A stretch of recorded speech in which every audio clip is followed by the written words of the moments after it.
Ladies and gentlemen, boys and girls, Fazbear Entertainment would like you to put your hands together for the one, the only, Freddy Fazbear. Rewritten!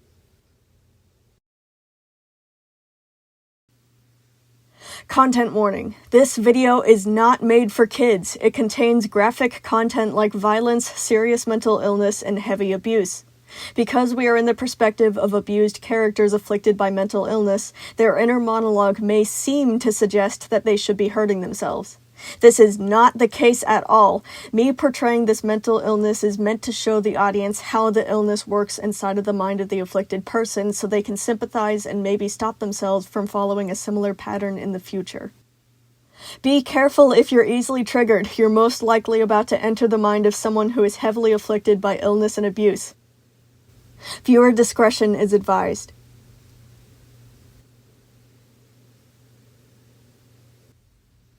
In a matter of 9 hours, Freddy's entire life had been flipped upside down and torn inside out.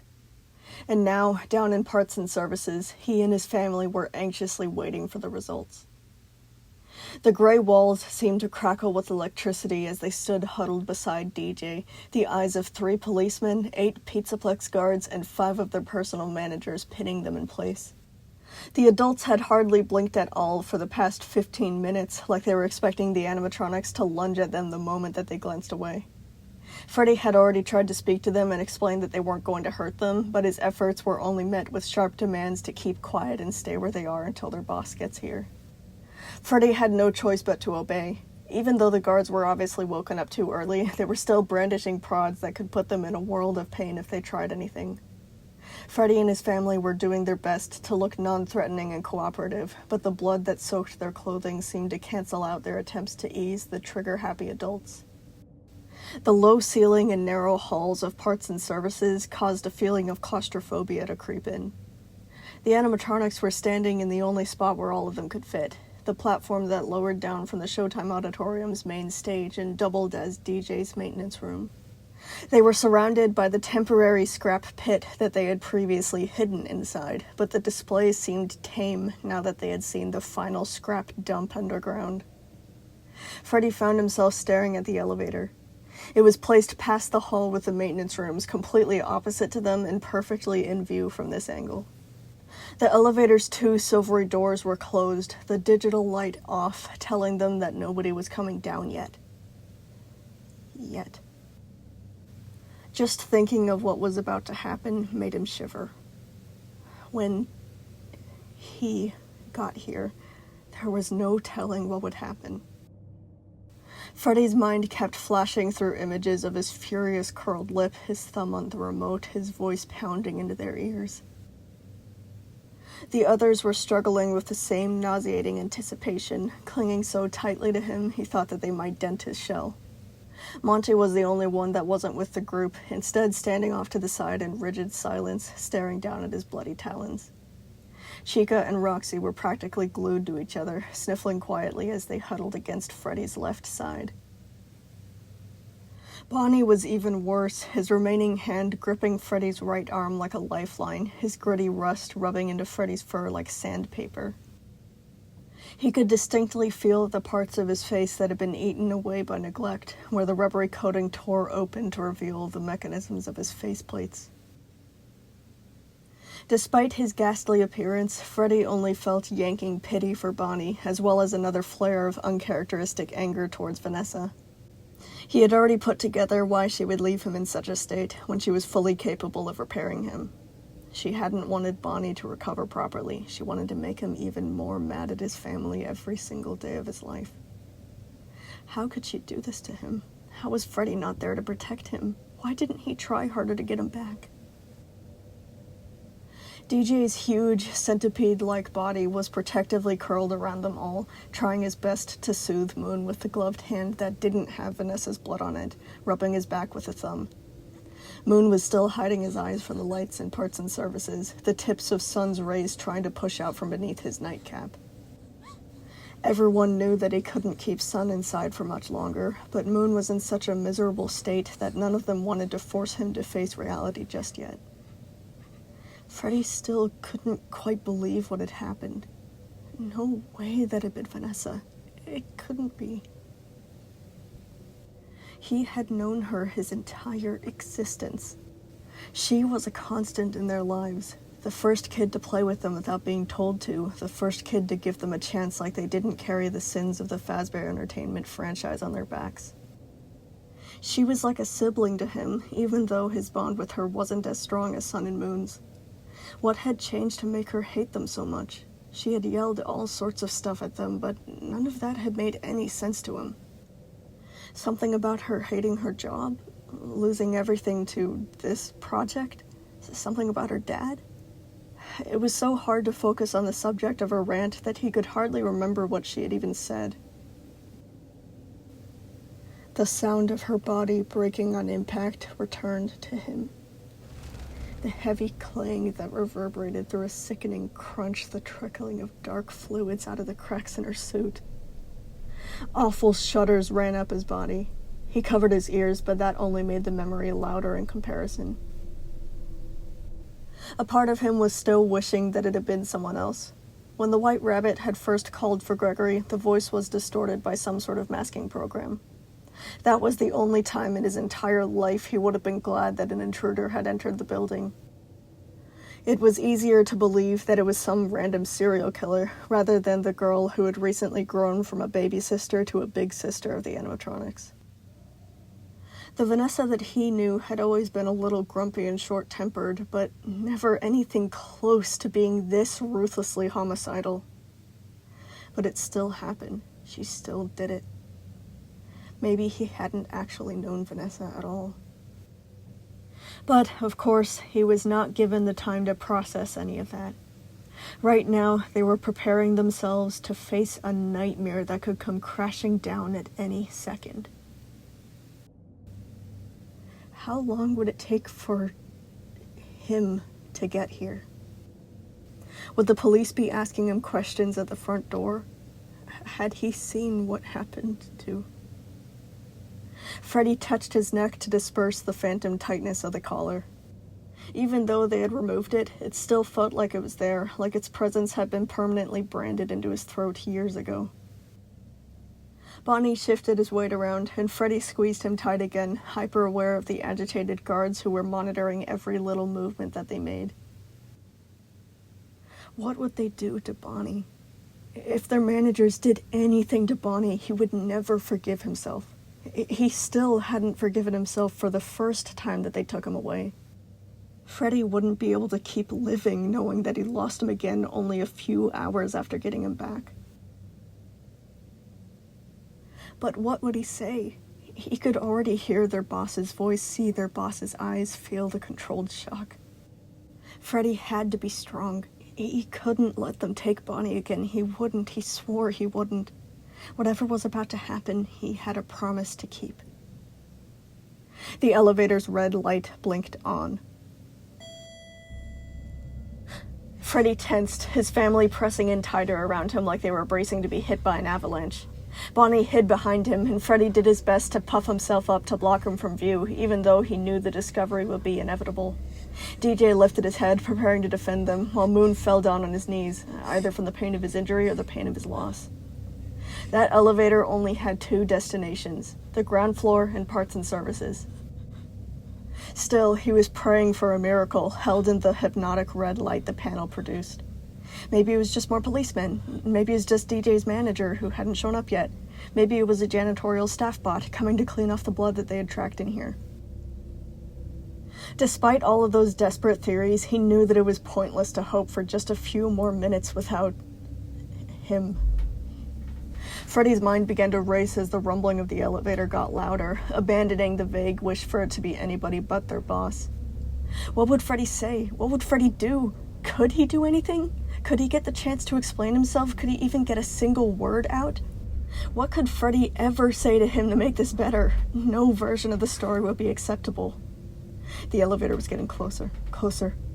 He held on to his family, his thoughts beginning to derail into nonsense. Don't hurt them, please don't hurt them. He had to protect them, they needed him, everybody needed him, he had to do something, he had to... The elevator stopped. Alarms began to blare inside of his head, his inner mechanisms fluttering frantically in a way that made it impossible to move. Please don't be him. The silvery doors slid open, revealing the silhouette of a man. The policemen, the managers, everyone in the room turned to see him standing there, falling completely mute as they waited for him to say something. Knowing who it was, Freddy turned his gaze down to the floor. Their boss didn't like it when they looked at him. Freddy didn't quite know what he was expecting. Anger, horror, sadness, a mixture of all three. Instead, when Jeremy opened his mouth, his dull voice gave no hint of what was going on inside of his head. Sorry for being late. The officers and managers let out a breath of relief, shuffling out of his way. On the other hand, the animatronics stayed stiff and quiet, like mice cornered in a lion's den. The gruff voice of Freddy's manager began to say, Sorry, we weren't sure what to do. Is this all right, sir? Yes, of course, thank you. Jeremy's tone seemed to repair itself slightly, giving a forced laugh in an attempt to dispel the nervousness in the room. Good God, I'm so sorry that this is how you all have to start your day. This is just horrible. It was somehow worse to hear him so chipper. He always did this in front of other people. We already took photos of the blood spatter on them, one of the officers began to say. And your employees were saying that they had cameras. Yes, ma'am, they do, in their eyes, Jeremy confirmed, much too casual for the situation. I can take care of that. I'll get those recordings to you as soon as I can. Jeremy was now fully adapted to mimic the usual sweetness of a lighthearted conversation, no matter how unnatural it was to hear him like this. It was driving Freddy crazy, trying to guess what he would sound like once the officers were gone. He still didn't want to look up at him, worried that Jeremy would take it as an insult, which only made it harder for him to predict what was about to happen to them. Freddy knew that their fate wouldn't change, whatever it was, but he would rather be able to see it coming and prepare instead of enduring this fake calmness. How soon is soon? Another policeman asked. The recordings will be our primary piece of evidence on what happened tonight. Jeremy's footsteps began to click closer to the animatronics at a rate that made a tremor run up Freddy's body. The others packed in tighter to him, fighting the urge to look up just like Freddy was. Jeremy stopped before he got too close, saying, The quickest I can get the recordings to you is, maybe 6 hours if I'm lucky? 6 hours? I know, I'm terribly sorry about that, Jeremy chuckled. I'll have to extract it from all of them, and it takes a bit for the computer to transfer the videotape. I swear we gotta update our system soon. If I knew something like this was going to happen, I would have prepared. It did not take 6 hours to remove the recordings. It took maybe 60 seconds. But Freddy already knew not to contradict him aloud. You all don't have to stay down here for that, Jeremy said. It's just going to be me staring at a screen, waiting for things to get a move on. You're going to stay down here alone with them for 6 hours? A policeman asked. Well, yes. Are you sure? I have the remote to control them, Jeremy said. I'm confident that I'll be fine. Freddy's thoughts began to pop and zap all over the place, the dread growing unbearable as he silently prayed, No, please, please don't leave him alone with us. Please don't leave us down here with him. Jeremy's tone became too smooth and slow, lacking the chuckle that he'd been giving them before. Just go ask Ivan for me. He'll tell you. Apparently, Ivan was someone important enough that the policeman accepted that as an answer and began to leave. Freddy listened to the thumps of the policeman's boots exiting through the elevator, the last drops of hope draining out of the room with them. When the guards and managers asked if they could stay, he was frightened to hear Jeremy tell them to leave too. When the elevator closed for the final time and lifted the last of the potential witnesses away, parts and services fell deathly quiet. A long, long time passed in that silence, with no company but Jeremy's seething presence only a few meters away. The all-encompassing quiet was like wet cotton balls stuffed in his ears, magnifying the sounds of his family's breathing, making every creak and whir of his machinery feel like the screech of a carousel. Freddy had his only working eye fixated on the edge of the scrap pit, every second that passed drawing out like an eternity as he waited for it to happen. Just get it over with. Get it over with already. It grew impossible to control the urge to glance up to see who he knew was standing there. He was terrified of what he would find, but slowly, Freddy began to raise his eye. Jeremy Miller had his back to them, still watching the closed elevator doors. All Freddy could see was the back of his head, his blonde hair messy and matted in clumps like he had only just rolled out of bed. Then he turned. The politeness he had maintained before was wiped clean, replaced with a haunted stare that sent doom plummeting through Freddy. Jeremy's facial features sharpened and twitched, his shoulders raising and pressing back until they were nearly touching. His resemblance to Vanessa was jarringly apparent, sending another pang through his chest. Even his eyes were the same, green, the color of a dollar bill. Still, he didn't say anything yet. Pressure built in Freddy's gut, finding it harder and harder to breathe, the thought of protecting his family the only thing keeping him from cowering in fear. Jeremy finally spoke, interrupting the suffocating quiet. Who did it? In just those 3 words, Freddy could feel his hatred for them simmering just beneath the surface, barely contained. The snippets of Freddy's imagined replies fell apart into nonsense. He was completely paralyzed there, unable to even open his mouth. He wanted to say so many things, but was unable to assemble anything that would justify making a sound. There was nothing, absolutely nothing Freddy could say to fix this. Because to Jeremy, Vanessa hadn't been just another lowly employee. Who did it? This time the demand was so loud it made all of them flinch as one. Moon whimpered, and Freddy involuntarily glanced back at him, the others doing the same, before returning their gaze to Jeremy. He studied their reaction, narrowing his eyes at Moon, putting the pieces together. Of course it was you, he muttered. Jeremy advanced on him. Panic surged through Freddy, and he pushed his family further behind him, trying to shield them with his body. But Jeremy was only aiming for Moon. Get over here! Now! Even though they didn't have their collars, they knew to take his command seriously. Moon stuck his head out from between DJ's fingers, trying to push his way through. DJ reluctantly let him go, but Moon only got a few steps before he collapsed in exhaustion. Moon had his remaining arm over his eyes to block out the light, still heaving with great sobs of despair. His breathing pattern immediately concerned Freddy, now that he had more time to focus on him. Each intake was raspy and labored, his broken chest cavity straining to keep cooling off his systems. He couldn't imagine how much pain Moon must be in, both physically and emotionally. Freddy finally found his voice again, even though he was frightened to draw more attention to himself in this situation. Moon needs to be repaired. His chest cavity is... Jeremy snapped his head up to Freddy in a way that immediately made him choke himself into silence. Jeremy did not break eye contact for at least half a minute, the sharp angle of his brow and the intensity in his gaze just daring him to interrupt again. Freddy looked away. Jeremy continued like he hadn't said anything at all. What happened? Moon melted even lower to the floor, his cries only worsening his struggle to keep from overheating. In a sickening jerk, sun's rays jutted out from beneath the nightcap, one of his eyes switching to a bright sky blue color that Freddy immediately recognized. He realized quickly that the problem wasn't just that Moon was trying to keep control by simply hiding his face from the light.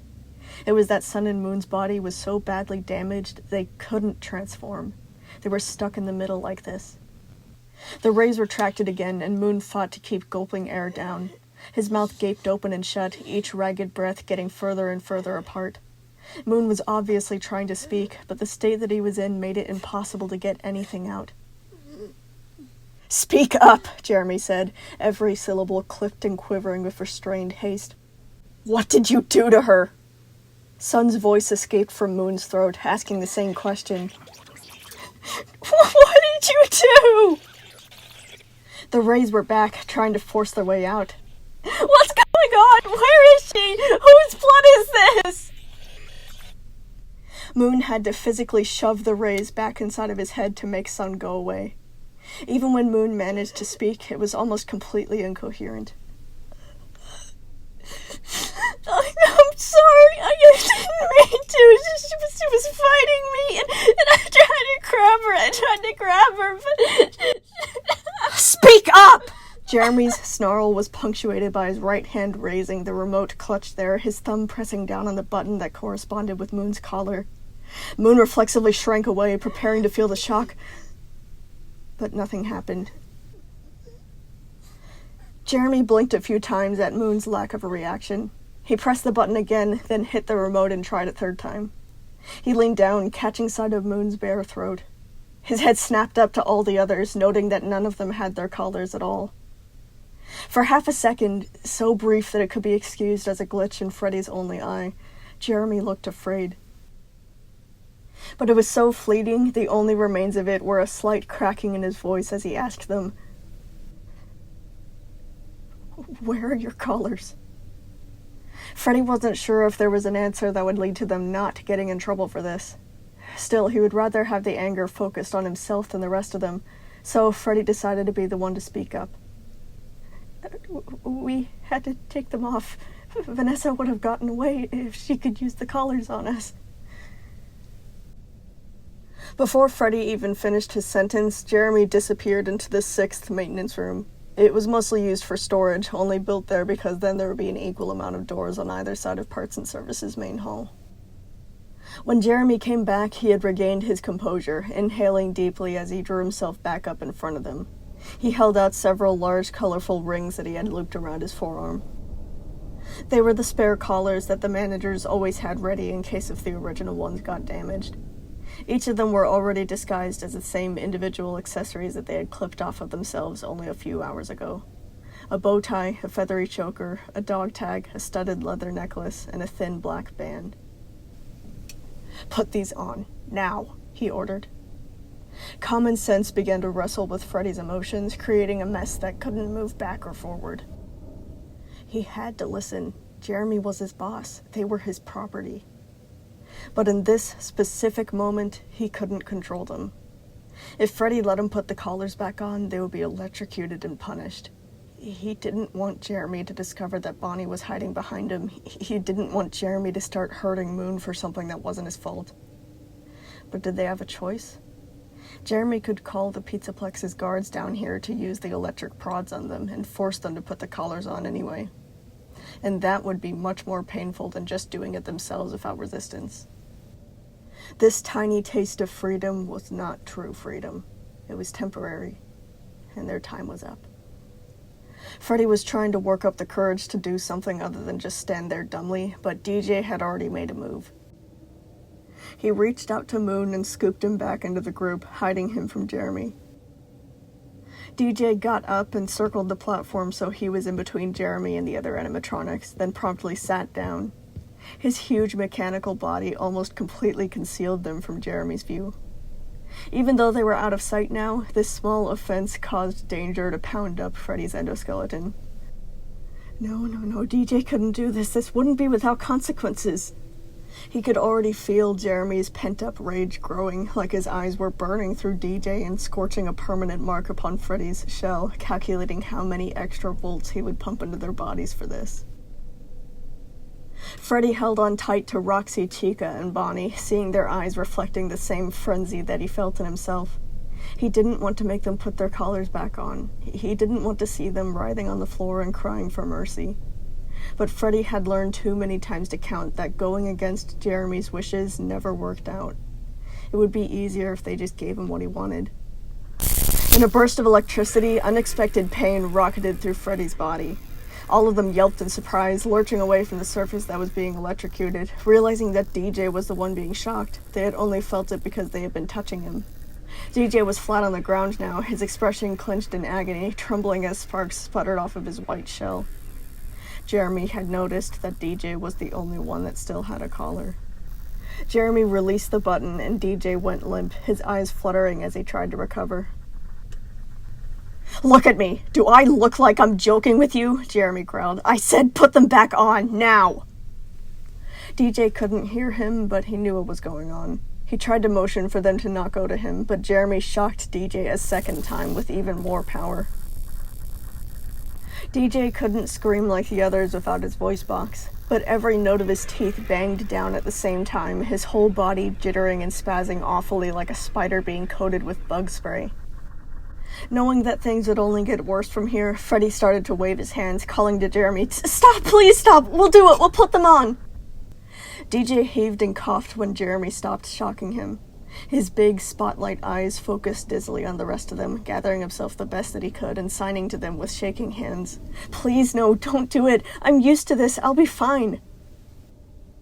"He's just going to keep hurting you until we do what he wants," Freddy signed back to him, knowing that Jeremy didn't understand ASL. "Please, just hide Bonnie." Again, Freddy didn't have time for a long-term plan. All that he knew was that he wanted to keep Bonnie away from Jeremy for as long as possible. Freddy turned to the others, every part of him aching when he saw how scared they were. He didn't want to make them do this. He really, really didn't. Freddy did his best to set his face into something that resembled confidence, but was unsure of how good he was at masking his true feelings. He whispered to them, "I'll go. Stay here."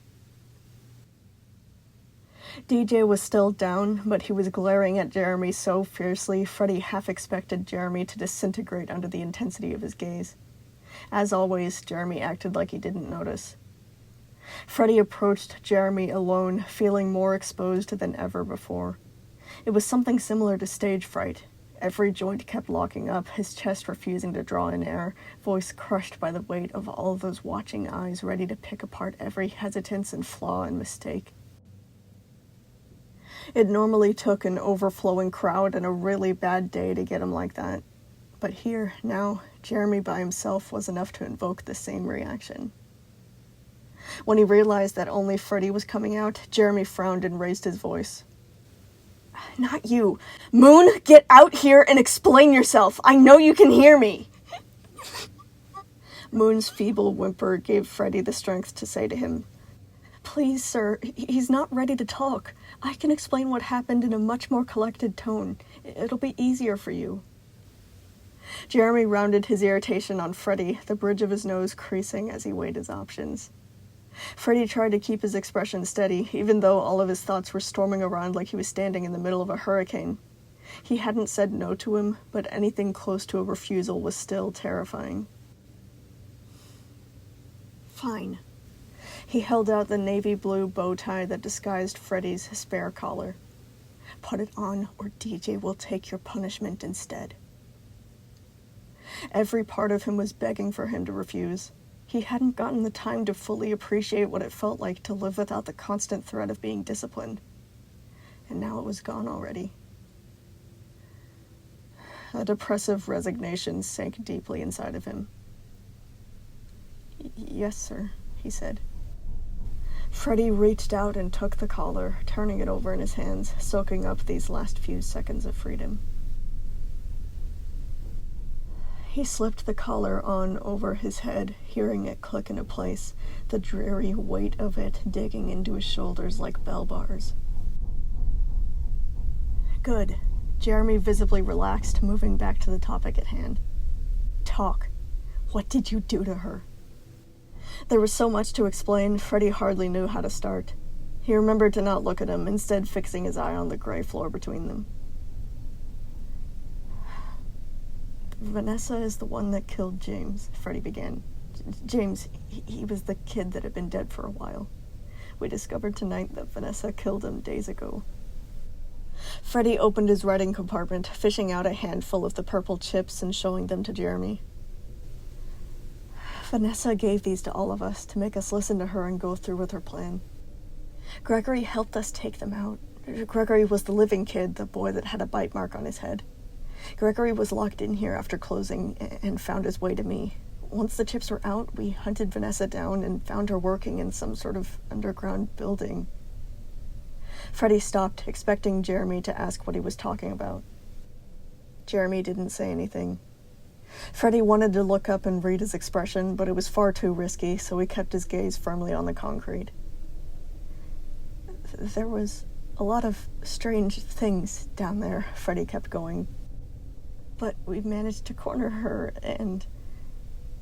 His voice cracked, and he struggled to swallow down the emotion that was swelling inside of his throat. It was an accident.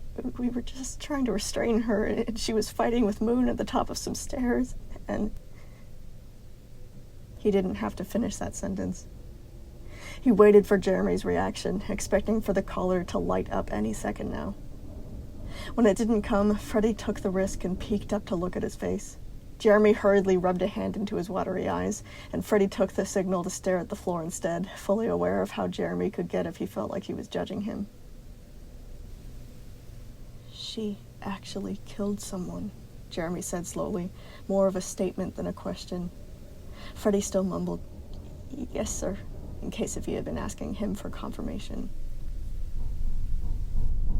"And you didn't stop her?" Jeremy said, his voice raising like a volcano about to blow. There it was. "You couldn't even just arrest her for it either? She had to die?"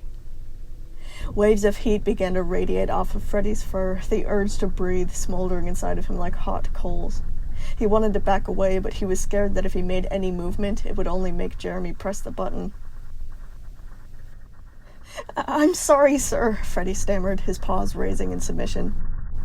"We tried our best. We didn't know what was going on soon enough. She was going to kill Gregory. She made us..."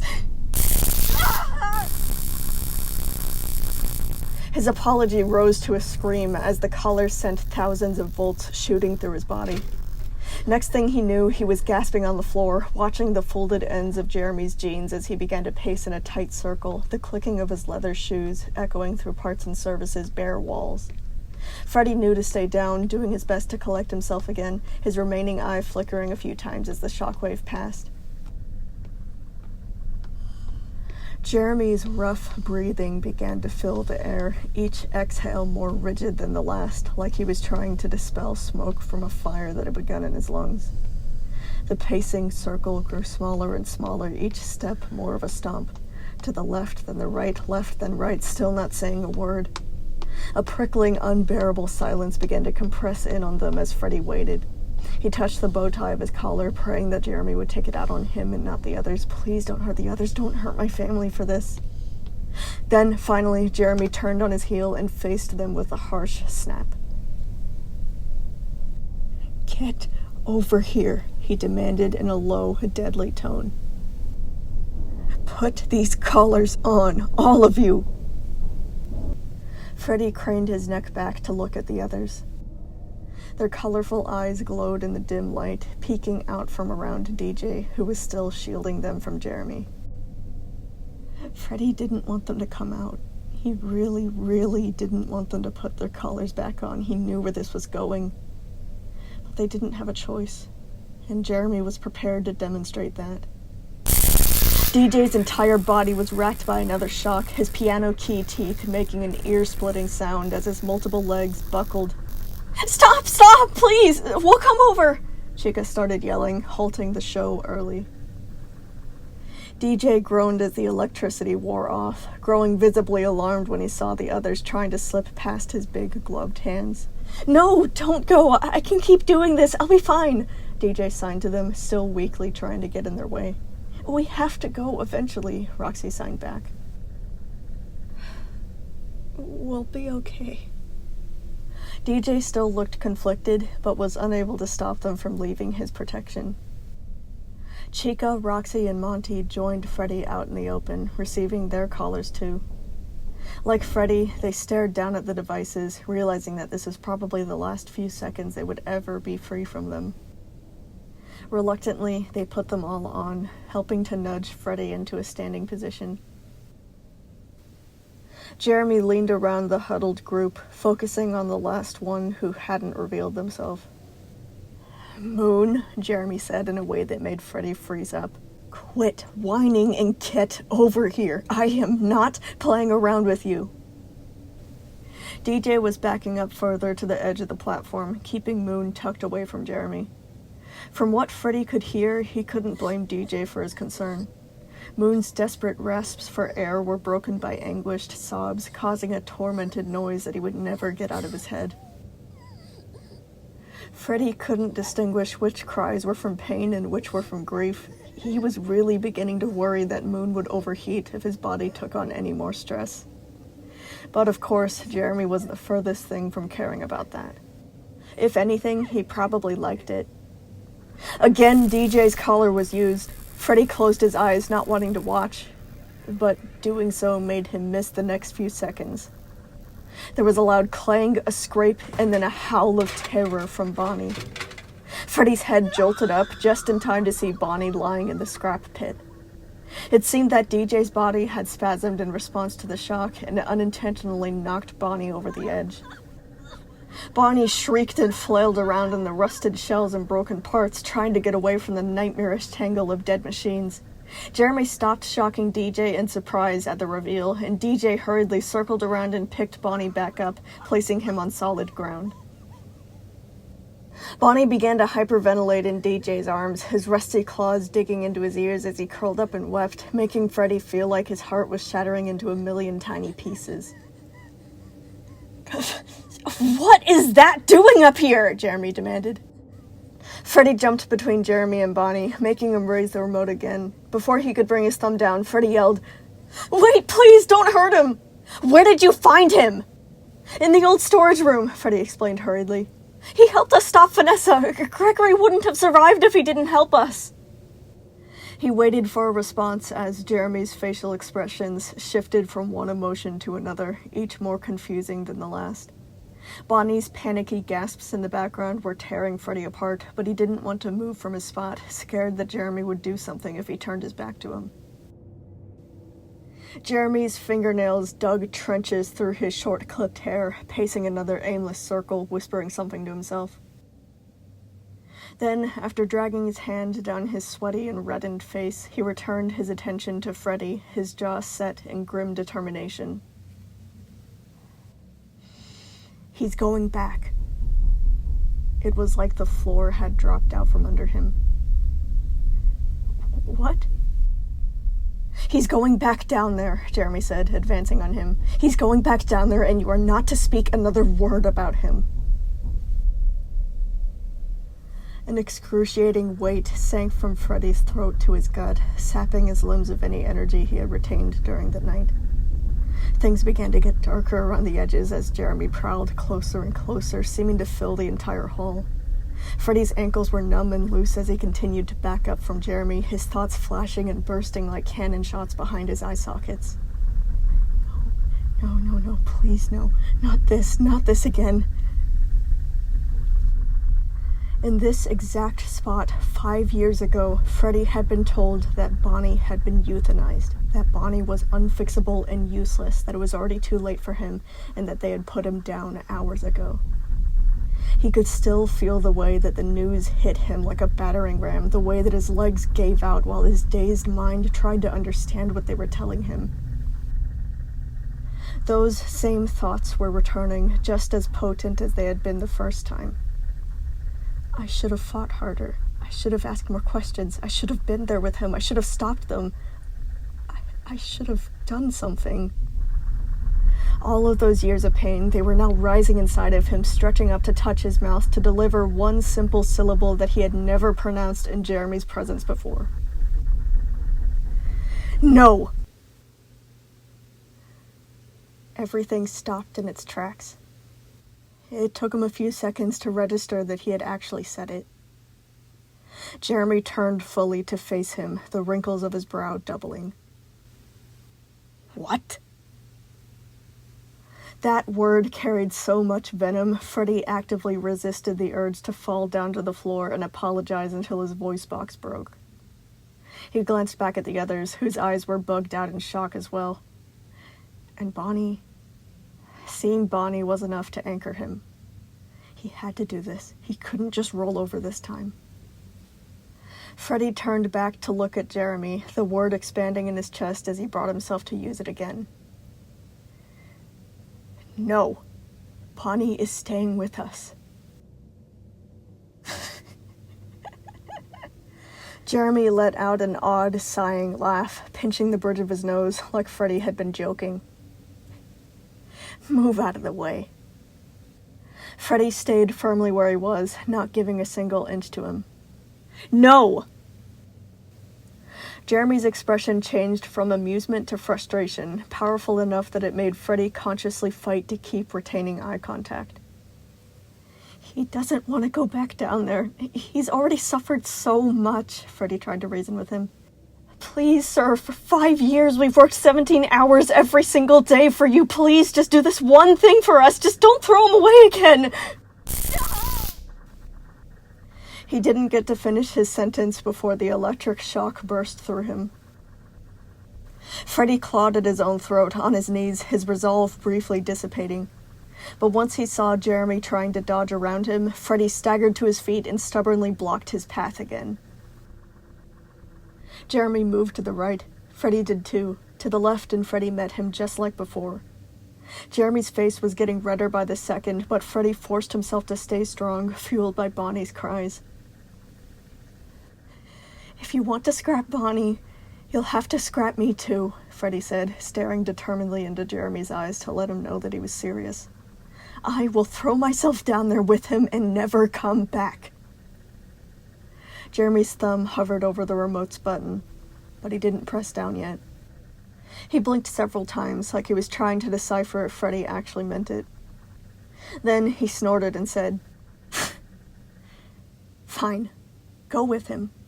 I'll just build another Freddy Fazbear. Freddy and Jeremy found themselves stuck in a stalemate, both trying to figure out if the other was bluffing. Freddy did his best to keep his expression stable, but was met with the same intensity from Jeremy. Freddy glanced back to Bonnie, who had stopped pulling at his ears and instead looked on in wonder. Come on, let's go, now. Jeremy snapped his fingers, waving for them to hurry up. He began to try and maneuver around Freddy, slipping beneath one of his arms, aiming for Bonnie. Before Jeremy could get very far, he abruptly smacked into a second obstacle. When he shook himself and looked up, he found that Roxy and Chica were blocking his path, just like Freddy had been, their hands linked tightly together. You'll have to scrap me too, Roxy said, quickly followed by Chica. And me too. Jeremy's nostrils curled up in irritation, still keeping the remote close. He tried to walk around to Freddy's other side, but was once again interrupted. Monty was standing there, his missing jaw's wires sparking, not needing to speak to convey the message. With all of them shoulder to shoulder, they completely blocked the narrow hall of parts and services. Jeremy was trembling now, but Freddy couldn't tell if it was from his old phobia or indignant fury. He raised the remote threateningly, as if expecting them to scatter like a school of minnows at the display. But Freddy and his family stayed planted where they were, readying themselves for the suffering that was about to come raining down. Sure enough, they were all overcome with pain, clutching at their throats as the collars electrocuted them. Freddy tried to focus on keeping quiet through it all, not wanting to give them the satisfaction, enduring every terrible second of it until Jeremy had his fill. It took him a few seconds to register that it was over. A deep fatigue washed over him, trying to pull him down into unconsciousness. He was practically able to feel steam wafting off of his shell, blinking away the white pixels as the world cleared up. Move, Jeremy ordered again while they were still recovering. Freddy's body demanded for him to obey, trying to convince him that it wasn't worth it. But still, once he regained his senses, he found the strength to get up on wobbling legs and place himself in the same spot that he had held before. Then, shortly after, the others did the same. Together, they blocked the hallway again, stung and tired, but not discouraged in the slightest. Soaring pride filled Freddy up to the brim when he saw his family's willingness to stand beside him even in the face of a fate like this. But Jeremy... Looking back to Jeremy put a crack in Freddy's bravery. Now he was certain that it was fury causing Jeremy to shake. His jaw was locked so tight it looked like his teeth might fall out, his eyelid twitching as he looked at each and every one of them, his knuckles white over the remote. He took several steps back, but not out of fright. Instead, he closed his eyes, dragging a hand down his face like he was trying to distance himself from his initial reaction. He let out one fuming breath after another, beginning to pace like he had before, one hand digging into his scalp and pulling out several strands of blonde hair in a fit. Freddy's joints were practically freezing over as he waited and waited for him to erupt, unable to look away. He continually repeated to himself in his head that he had to stay strong, he couldn't let it happen again, he had to protect his family. But he was also holding onto his collar, Jeremy's pacing circle seeming to loop for an eternity, tighter and faster as Jeremy took the time to whittle down his charred outrage into something that could be translated into words. Jeremy twisted around to face him. Freddy forced himself not to close his eyes, even though holding his gaze made it feel like wasps were crawling beneath his shell. Jeremy let the rage rise to a boil until it seemed he couldn't hold it back anymore. Listen, I have had a really bad morning, Jeremy began, each word deliberate and slow. Now is not the time to be testing my patience. His voice rose in its madness, making them wince. Do you have any idea how much trouble we're about to get into? There are 2 dead people on my property, and you're thinking that this stupid act of mutiny is going to help us out of this? Again, they were on the floor, the electricity coursing through them like rivers of magma. Freddy gasped when it ended, his hearing dipping out and then returning just in time to listen to Jeremy's continued rant.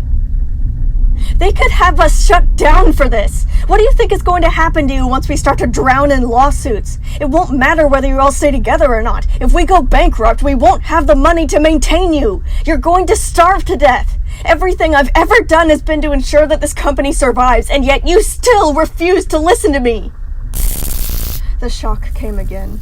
He could feel how many more volts had been added on, and this time couldn't stop himself from screaming in pain. Bonnie and Moon were spared from it, but Chica was crying, Roxy was whimpering, Monty's broken voice box let off jarring chunks of static. Why am I still keeping you guys around? Jeremy kept going, lifting his finger from the button briefly. None of you seem physically capable of doing your jobs right. All day, every day, you whine and complain and steal food and yell at kids and fight each other and destroy property and crash on stage for no reason. You all insist on malfunctioning 24/7 even when there's nothing wrong with you. And I was thinking for a while, this is as bad as it's gonna get. They can't possibly get any stupider. And then this happens. All those teeth, all those claws, all those security protocols and fail-safes. And yet when a kid actually needs you, you just let him die. I mean, come on. 6 of you working on it, and you couldn't save either of them? How in the world do you manage to be this completely useless? Again, they were shocked.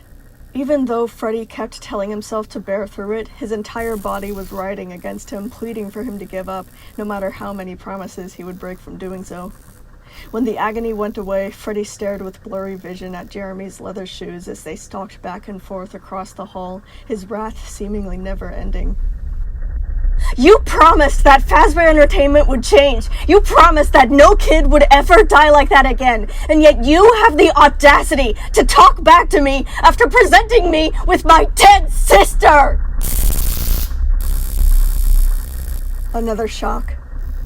When that unbearable wave ended, Freddy registered the sound of Moon continuing to wail uncontrollably, hurt the most by Jeremy's words, hacking and wheezing to keep breathing through the mental torture. I am sick and tired of hearing you all cry. You are robots. Robots! You don't feel anything. You aren't alive, Jeremy said, stopping abruptly in front of Freddy.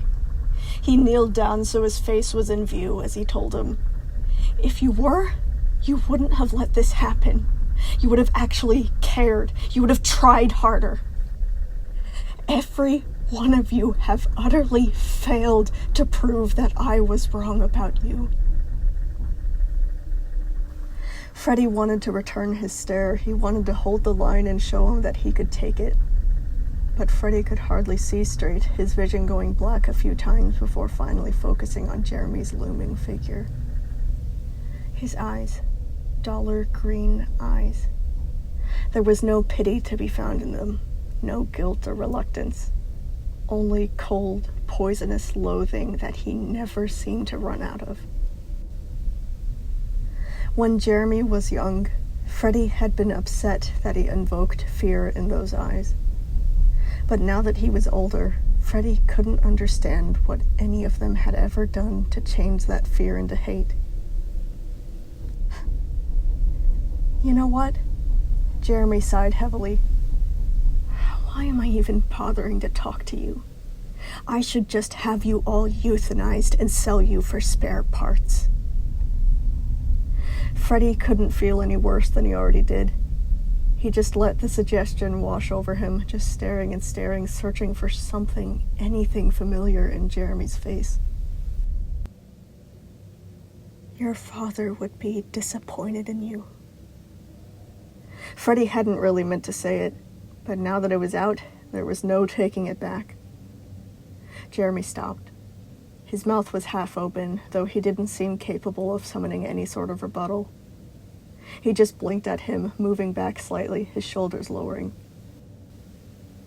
His eyes grew glossy. Something changed.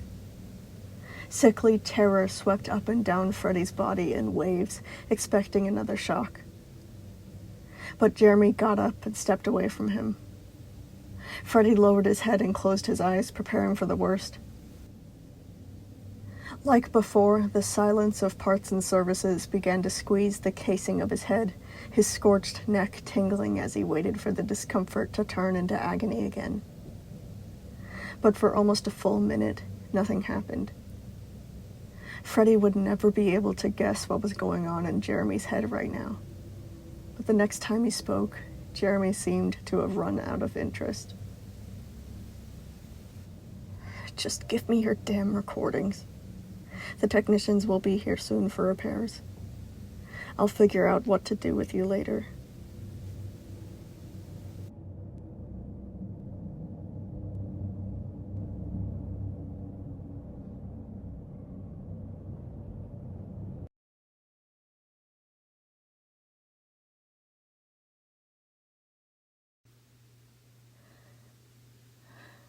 Entry 9. March 19th, 2064. Even though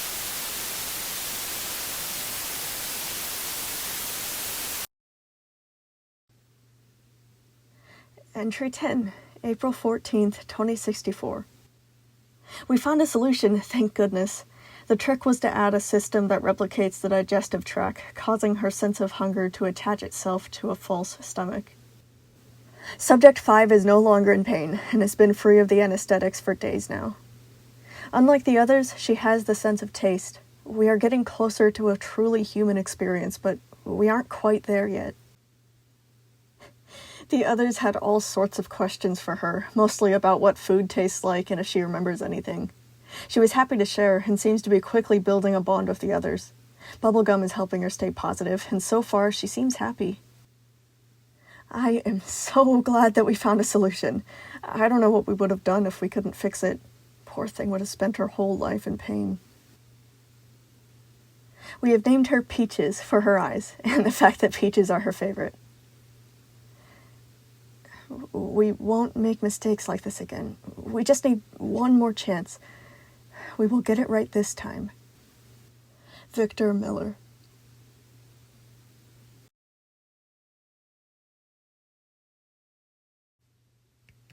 Yay! Oh man. Oh man, my voice is... Oh no, it's very early in the morning. Okay, just do it, okay. We have now officially completed Act 3, so you guys will finally get to see a different background picture. Yay! This one has been up there for a while, so, yeah. Unfortunately, you guys aren't going to see chapter 29 immediately after this one. I'm going to make a video explaining my new schedule, but Act 4 is not completed enough to begin voice acting, and I want to have time to finish writing it before pushing out episodes, just so everything isn't all sloppy and rushed. So what I need to do before beginning to voice act, to finish drawing all the... oh man. I can hardly see straight, it's very early. I'm gonna start that sentence over. So, what I need to do before beginning to voice act is, like, finish drawing all the background pictures and finish writing and editing the actual Word document itself. Act 4 is going to be a slightly different structure where there will be an episode about Gregory in between each of the episodes about the animatronics, and I haven't written any of the Gregory chapters, so, you know, I don't want to be forcing everything out too fast and make it come out terrible. So, yeah, I just need a little more time to catch up. I'll make a video describing the specifics of what's going to be going on if you want to know exactly how long it's going to take. I'll be continuously, like, making updates about my progress on Act 4 when I find time to do this project in between college and everything else going on. So, yeah, that's about it. The video explaining the intricacies of this new schedule will be out hopefully on the same day, and I'll give you guys some more, like, explanations there, but until then, bye! Thank you so much for watching all the way to this point. All your support means the world to me. Bye! Woo!